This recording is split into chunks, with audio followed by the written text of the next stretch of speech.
Hi, I'm Tim. Welcome to our channel and thanks for logging on. Today we're discussing the Patek Philippe 5135G, a Gondolo-style tonneau case automatic annual calendar.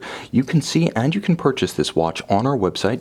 Subscribe to our YouTube channel if you enjoy these videos, and please click on the card in the upper right-hand corner of the screen at any time during this video to see our full sales listing for this watch with additional accessories included, high-resolution images for your desktop, and of course, complete pricing details for this Patek Philippe 5135G. Now, the watch on my wrist is large for a Patek Philippe. It has impressive modern stance.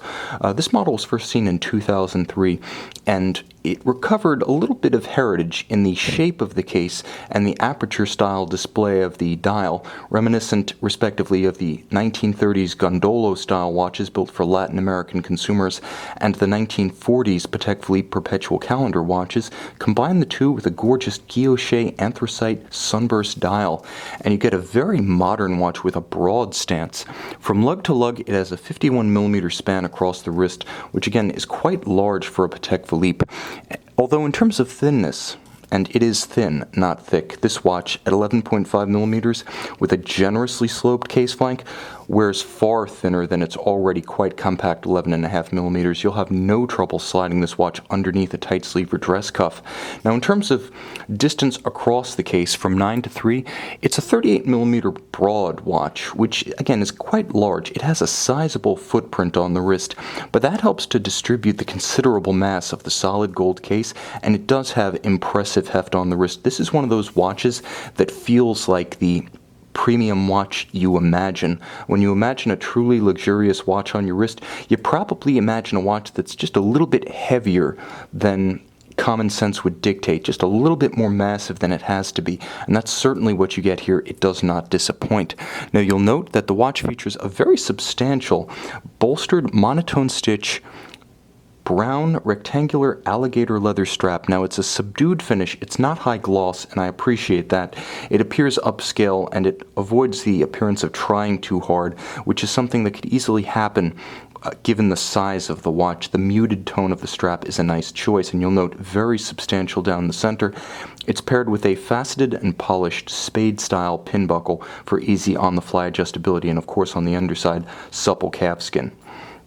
Now, the watch features a case that, again, is Gondolo style in a tonneau form, but with very sensuous and elegant lugs, all of high polish. There is no satin finish here, and you can see how it plays with the light in dynamic fashion. You can see how sensuous the watch is from this angle, just how much the case flank flares out from the bezel. Again, it has a bosomy, sensuous, handsome compound curvature that is complex, almost taking on the appearance of metal in its liquid form. Quite elegant and becoming, and of course stepped to provide a little bit of a break between the mass of gold of bezel and case. So there is that distinction, and visually it breaks the bezel, it breaks the dial apart from the case lines. Now, the dial features a number of distinctions, starting with the applied and polished white gold dart style indices. Now, you have Arabic numerals in a highly stylized, almost Art Deco fashion at 9 and 3, dart indices the rest of the way around, and then polished Dauphine hands with a lancet seconds hand. There is a 24-hour AM/PM distinction in the subdial at 6 o'clock, superimposed over the moon phase. That's to help you gauge whether or not you're in the danger zone during which you do not want to set the calendar indications.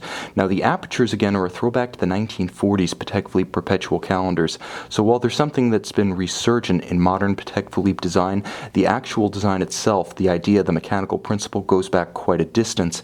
Now, the center dial has a guilloche cut to it, and it's a very subtle one that doesn't translate terribly well on camera, but you'll note the difference in how the light plays across the center dial as opposed to the more conventional sunburst of the hour track.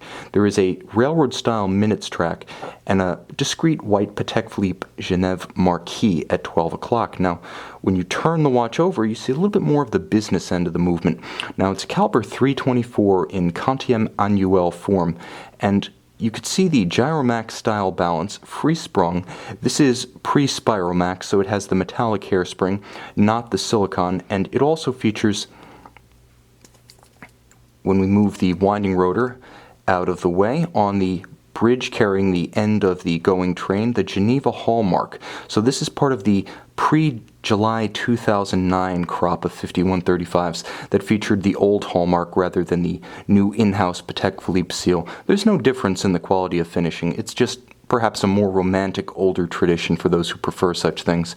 Of course, when I speak of the finishing, I speak of the best. You can see the linear Côte de Genève across the bridges, circular on the winding mass, and of course there's a tight and even perlage across the base plate. All of the edges of bridges, and I'll see if I can catch some light on them, are mirror polished, phenomenal anglage. You can see a little bit of glow about the edge of this bridge. It's exceptional under the loupe, and all of the screw heads are polished with their slots chamfered. Very impressive. It's exactly what you would expect. Mechanically, a free-sprung 40-hour automatic winding, unidirectional automatic winding movement with a modern 4 Hz or 28,800 vibration per hour beat rate. You can see and you can purchase this Patek Philippe 5135G on our website.